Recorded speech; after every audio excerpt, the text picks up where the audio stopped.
Today is the Feast of Assumption. It's a high holy day here in Croatia, and most of the approximately 300 permanent residents of Zlatan are either taking part in the procession throughout the town, or they're on their way to attend Mass. Msgr. Felix Diomartich is also preparing for a very significant milestone in his life, one for which he has traveled halfway around the world. And just what is so special about today? 72 years ago, here was my first Mass. I was ordained a week before that, here, the same place, by Bishop Mileta. So it is the most important step in a priest's life. Without ordination for Mass, you are neither in sky nor on ground.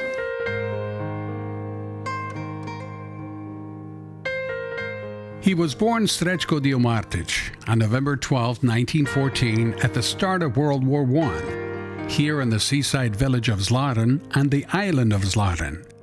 He was the oldest of 4 children of Frank and Maria Diomartich. They also had a younger son named Bruno and 2 daughters, Ljubica and Vittoria. We attempted to find the old Diomartich family home, but unfortunately it had long been abandoned and would have been very difficult to reach on foot. But the old village church holds a great deal more significance for Msgr. Diomartich. All started here, as I said, I was baptized here, I was received First Holy Communion here, I was confirmed here. What is important for the vocation is, in this church I happened to come when another priest, Msgr. Bjažić, was here, and he told me, Mali, bil ti posao za svećenika? Young man, young boy, would like to be a priest. I said, yes, but I talked to my parents first. With his parents' blessings, he traveled to a seminary in the nearby city of Šibenik, where he met a young seminarian from Zadar by the name of Janko Segaric. I met him in 1934 when I went to the seminary in Šibenik. He was the prefect for the discipline. We were kind of very young, so somebody had to take care of us. Upon graduation from the seminary, he continued his theological studies in Split and Zagreb. And on August 16, 1937, Father Srećko Diomartich was ordained by Bishop Mileta of Šibenik in this very church where he said his first Mass. And today, 72 years later, it will be his last. This year, I think it is the Amen. This is the last time. So I'm grateful for this to God. The newly ordained Father Diomartich was sent to the mainland town of Vodice near Šibenik, where he spent the next year as the associate pastor before he was sent away to continue his studies. I left in 1939. I went to Rome to study Germanicum. I studied there. I was in Rome during the war. When Father Diomartich completed his studies in Rome in 1949, he thought about returning home, but the drastically changed political situation and the subsequent death of his younger brother Bruno made his return a very dangerous proposition. So through the Cardinal McIntyre, I got the invitation. I came to New York. I was there 3 years, and then it was Croatian parish, St. Anthony's, needed someone who really spoke Croatian fully, completely, So he invited me. When Father Felix Diomartich arrived at St. Anthony Croatian Catholic Church in Los Angeles in May of 1950, he was somewhat surprised by all the divisiveness that he found in the parish. To be a pastor of a community is not an easy job. You have different people, different societies that one is pulling one way, the other one is pulling the other way, but he's the one that kind of kept them together. At first, yes, it was some division, but then once we shared with the people there, we established a new group of the ladies to help the church. It was fine working. At the same time, the communist government of Yugoslavia was doing its very best to discredit the young pastor. We know how politically it was dangerous to work wholeheartedly for the benefit of the Croatian community, because we had many enemies of the former regime. The government of those days, elements they spread around and about me, and I was the worst men in the world to be around. Msgr Diomartich was not scared, intimidated by them. He knew exactly what he had to do as a pastor and as a spiritual leader of this community. In order to accomplish his long-term goals, he invited Father Segaric, who was in Rome at the time, to be the associate pastor in Los Angeles. So I came to Los Angeles and I stayed there. Instead of 10 years, we worked together for 40 years as the team, as St. Anthony Croatian Church. Father Diomartich quickly realized that in addition to spiritual nurturing, they needed to reestablish the Croatian language and culture in the parish. They had the tamburica group, the music group, the Croatian classes of Croatian languages. So we had at the beginning language. Language was hard. Then it was a color, and then tamburica. Late Mr. Bachman, God rest his soul, was so good. He loved it. He was a week, 4 or 5 days in the hall, and writing by his hand, writing all these notes. Father Diomartich also organized the first Croatian radio program in Los Angeles, and for 23 years preached the gospel over the airwaves and tried to keep the people who could not attend church in person informed about the events in the parish and the situation back home in Croatia. Particularly sick people, to reach them, to lead them with the gospel, the message, some connection, touch together. St. Anthony Picnic and Festival at Budlong Park was another way to get the people together in the parish. Picnic was always instrumental of bringing Croatian people together.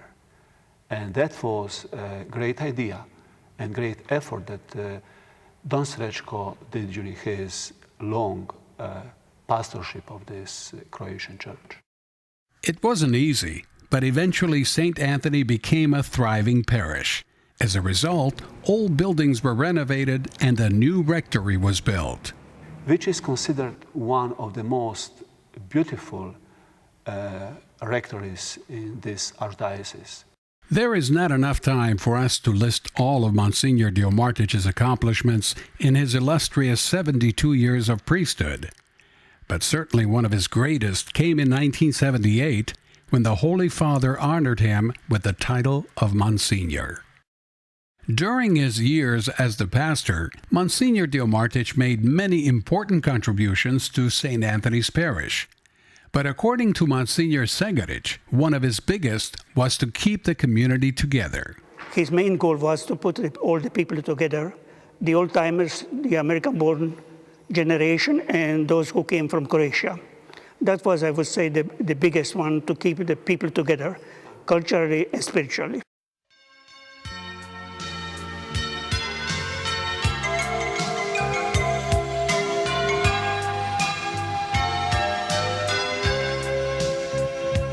Zdravo Djevo, svih milosti puna, vječnog sunca ogrnute sjaj. Oko čela zvijezdana ti kruna, ispod nogu stenje fakla zmaj. Rajska Djevo, kraljice Hrvata, naša majko, naša zoro zlata, odanih ti srca primi dar, primi čiste ljubavi na žar. Rajska Djevo, kraljice Hrvata, naša majko, naša zoro zlata, odanih ti srca primi dar, primi čiste ljubavi na žar.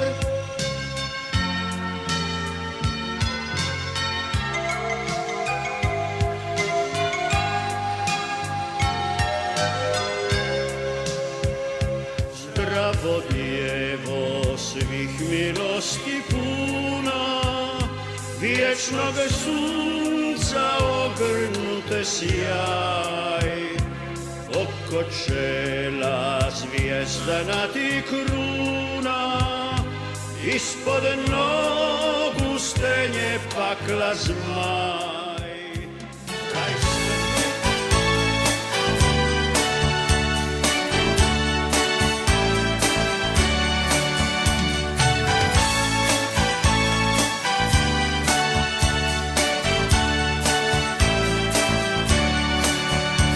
Ima jedna duga cesta koja vodi sve do raja, to je cesta, cesta mira, cesta mira i ljubavi.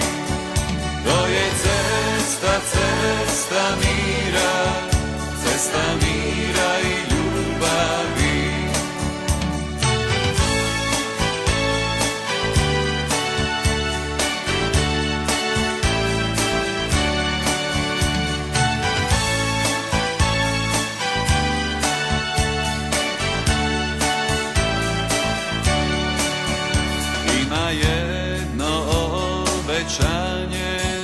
Da će opet doći k nama, to je obećanje vjere, upanja i ljubavi.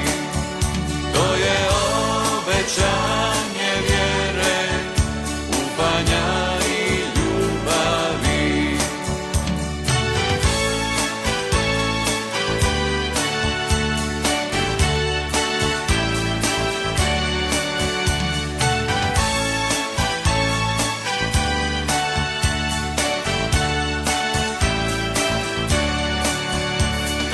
Moraš sutra poći sa križanja svoga puta, pođi putem Krista, putem Krista i ljubavi.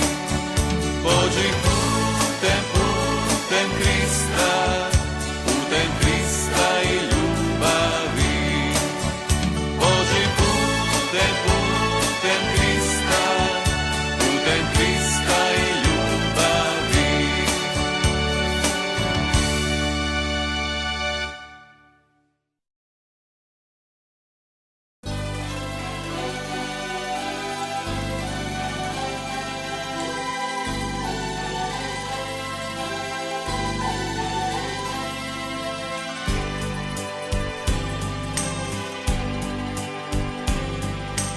Mislili su neki, već nas neće biti, ni veselje svoje nisu znali kriti. Raselit nas triba, da nas manje ima, nisu tu ni bili, tad će reći svima. Nek tuđinu grizu, roda znati neće, bez jezika narod nema više sreće. Djeca roda povijest neće znati, potom svoj na svome neće biti Hrvati. Ko na tvrdoj stini svoju povijest piše, tom ne može niko prošlost da izbriše. Varaju se i ne misle tako, što se krvlju brani, ne pušta se lako. Ko na tvrdoj stini svoju povijest piše, tom ne može niko prošlost da izbriše. Mi smo tu odavna, svi moraju znati, to je naša zemlja. Tu žive Hrvati.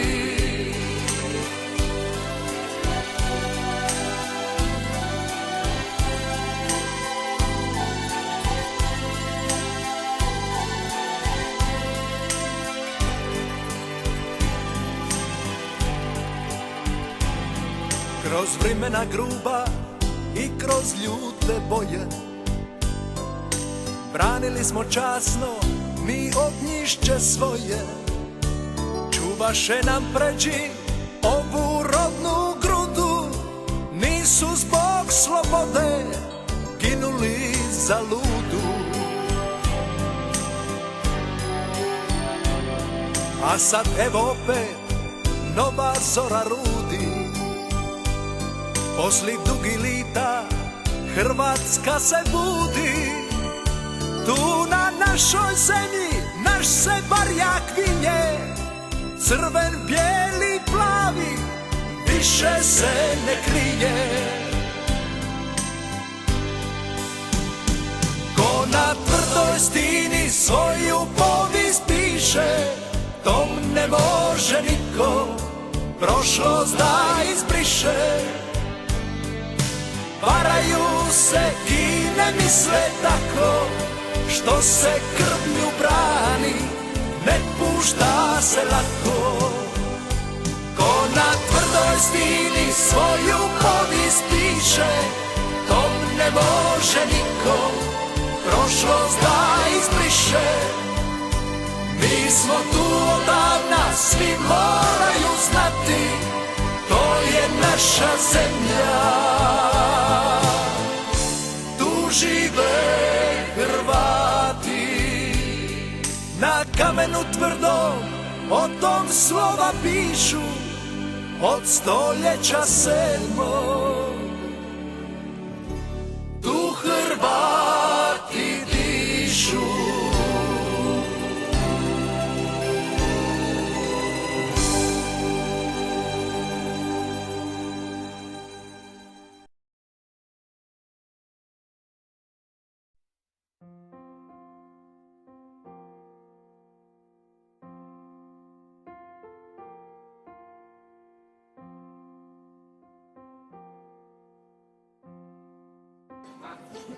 Dragi Srećko, evo me ovdje u Zadru. Danas je 12. srpnja, zajedno sa Patrikom i njegovom obitelji. Ovom prigodom rado se sjećam našega susreta, prvoga susreta davno je to bilo. A eto, uskoro je biti da ti ćeš slaviti 100. godišnjicu svoga. Ja ti ovom prigodom najljepše čestitam i zahvaljujem na svemu onome što si učinio za mene osobno, za našu zajednicu posvuda. Ti si bio primjer u svemu, u znanju, u školovanju, u svećenom životu. Nikad ne mogu zaboraviti onu tvoju sat trajanja koju si ti imao. Nažalost, ja to nisam nikada činio, to mi je žao. Evo, najljepše ti čestitam i nadam se da ćeš provesti ovih slavlje 100. obljetnice zajedno sa svojom obitelji i sa svima ostalima. Neka te Bog čuva i blagoslovi sada i u vijeke. Amen. Sretan 100. rođendan. Happy 100th birthday. God bless you. Thank you.